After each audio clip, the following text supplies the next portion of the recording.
While having a personal army of 340,000 troops might be sufficient for most individuals to feel secure, Russian President Vladimir Putin goes above and beyond.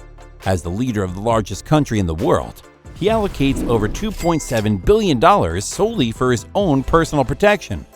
Let's delve into the extraordinary measures taken by Putin, ensuring his safety and security. Putin's private army. Being Vladimir Putin at this moment is an extremely risky job. It has never been safe, but since the full-scale invasion of Ukraine began, the Russian president has become one of the most sought-after individuals worldwide. However, reaching Putin is an arduous task due to his extensive training and the exceptional equipment of his personal protection detail. This challenging responsibility has been entrusted to the Federal Protective Service, FSO, also known as the FSO, an agency deeply rooted in the KGB. Over time, the FSO's power has significantly increased as it absorbed various government agencies and gained a reputation for controlling the Russian budget as it sees fit. The head of the FSO, Viktor Zolotov, is an eccentric individual who has been sanctioned for severe human rights violations in Russia. Despite his close ties to Vladimir Putin, Zolotov's wealth is estimated to be around $40 million, primarily invested in real estate.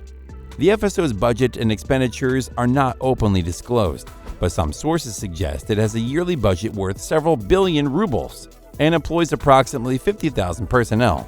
However, the FSO is not the sole agency responsible for Putin's security.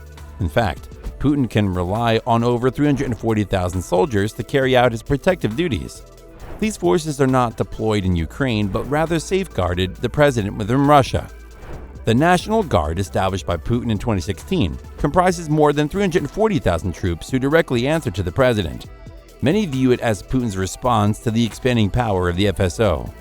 Present estimates indicate that maintaining Putin's private army costs Russian taxpayers roughly 200 billion rubles, equivalent to approximately $2.7 billion US. Nevertheless, this represents only the outer layer of defense. Even if one were to bypass these 340,000 troops, reaching the president will require overcoming his personal guard, the SBP. Although pronouncing the Russian version may prove challenging, the SBP is the President's Security Service, comprising 4 specialized units and approximately 2,500 additional personnel who are prepared to sacrifice their lives to ensure the Russian president's survival. Putin's personal bodyguards. Putin's personal bodyguards represent the only visible unit within this highly secretive agency. They are meticulously selected and trained to become the world's finest personal protection unit. And this is no exaggeration. While America's Secret Service should never be underestimated, as their goal is typically to neutralize attackers, the SBP's mission is considerably more lethal. They have the authority to eliminate anyone they perceive as a threat. Naturally, not just anyone can qualify for this role.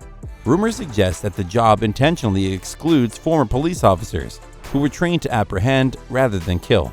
The troops in this final line of defense are highly skilled operational psychologists, capable of detecting threats merely by analyzing a person's facial expressions. Furthermore, they must possess exceptional endurance and the ability to endure extreme temperatures without displaying weaknesses through shivering or sweating. Weakness is something the Russian dictator despises more than anything, even more than Ukrainian babies. These bodyguards, known as the Musketeers, must be between 19 and 35 years old, stand between 5'7" and 6'2", and maintain a visibly fit and muscular physique, weighing between 75 and 90 kilograms. Additionally, unlike police officers, they must remain proficient in multiple foreign languages and possess a deep understanding of politics. After all, they need to be aware of Putin's international alliances, although currently, this isn't too challenging, even if one can only count to 2. The Musketeers are often seen standing beside the president, exuding an intimidating presence while holding black leather briefcases. However, these briefcases are not mere accessories or containers for important documents. They are top-of-the-line bulletproof shields capable of withstanding almost any caliber of bullet. Nevertheless, defense is not their sole expertise. They are highly trained combatants, skilled in eliminating threats without hesitation or remorse, armed with 9mm Glock pistols, loaded with armor-piercing rounds. They can penetrate even the most resilient body armor from distances of up to 50 meters. While their weapons are not fully automatic, they can fire up to 40 rounds per minute. So, if your aspiration is to resemble Swiss cheese, all you need to do is attempt an attack on Putin. However, their most impressive equipment is their Kevlar umbrellas, which can deflect small-caliber firearms when opened. It's worth noting that these umbrellas can also serve their intended purpose during inclement weather, offering some convenience. Unit 2 Secret Guards in the crowd comprises the secret guards hidden within the crowd, make it exceptionally challenging to reach the Russian president. Even before you approach the final line of the defense, this unit, consisting of 2,500 elite operatives, ensures that each one of them is aware of your intentions. Dispersed among the public, these secret guards keenly observe 4 signs of unrest. Highly trained psychologists analyze your facial expressions, gait, and posture to discern your motives. The exact number, tactics, and methods of work employed by these guards remain strictly classified. They typically blend into various events, both pro and anti-governmental, dressed ambiguously. Occasionally, you may spot them in pictures, faithfully trailing Putin during his travels. While it seems unlikely that the Russian president has such ardent followers who would accompany him from Moscow to Vladivostok solely for an event, most Western experts argue that these photos are orchestrated by the FSO as a means to convey constant surveillance to the Russian populace. It serves as a method of public intimidation, effectively quelling any potential unrest long before it materializes. The combat capabilities of this unit are unknown, although it is presumed that they are equally highly trained as the bodyguards. However, their primary role is not to engage with suspects, but rather to relay information regarding their movements and coordinate the actions of other units for apprehension. Nevertheless, if they identify a genuine threat, they may take immediate action or delegate the task to the snipers. Unit 3 Snipers. Did you truly believe that Putin would leave his life to chance? Of course not. Wherever Putin goes, elite snipers are strategically positioned on rooftops and inside apartments. The total number of snipers remains unknown, but analysts speculate that the FSO deliberately places some of these concealed positions to deter any attempt on Putin's life long before shooting becomes necessary.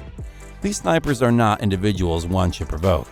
Possessing nerves of steel, they constantly scan for potential threats. Therefore, if you choose to express your dissatisfaction with the Russian president while he is present, rest assured that you will have at least a dozen red laser dots targeting your forehead. However, do not worry. Public executions of critics are not widespread, even in Russia. Of course, this would follow your arrest and possible assault. It is wise to refrain from attempting any act with a water gun or similar objects against the president, as the outcome may differ greatly from what you anticipate. Needless to say, when Putin visits any location, snipers are dispersed throughout the entire route. People are cautioned against looking through windows, and any laundry hanging outside should be promptly removed. This is where Unit 4 comes into play. Unit 4. Tasked with securing the perimeter, it has become evident that a significant portion of the SBP's efforts focus on prevention, and this is entirely the responsibility of Unit 4. Presumably the largest unit within the SBP, its critical task is to ensure that the other 3 teams do not need to intervene. If this unit fails, there may be repercussions such as individuals losing their jobs or encountering accidents involving windows and high floors. Unit 4 is responsible for securing the perimeter and guaranteeing the president's safety outside the Kremlin. This includes selecting the optimal routes for the president to take, avoiding potential congestion points and areas prone to civil unrest. When traveling abroad, this task becomes considerably more complex, as criminal organizations may be highly motivated to capture the Russian president on their own territory.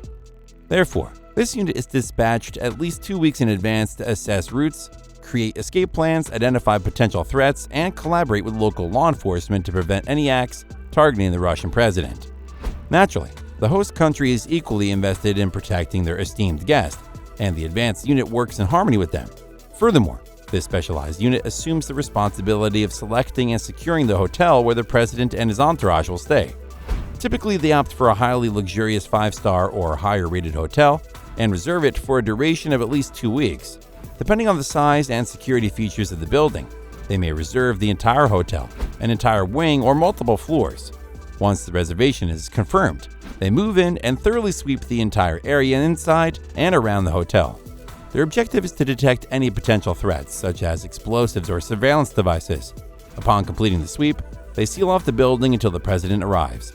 Just before Putin's arrival, they conduct another swift sweep of the perimeter to ensure utmost security before the Russian president sets foot in the hotel. Meanwhile, back at home, The rest of the unit selects the staff members who will accompany Putin on the visit. While the exact screening methods are classified, they rarely choose the same individuals as servants for security reasons. The only exception to this rule is Putin's personal cook, who is personally selected by the president and knows precisely how to prepare his preferred porridge.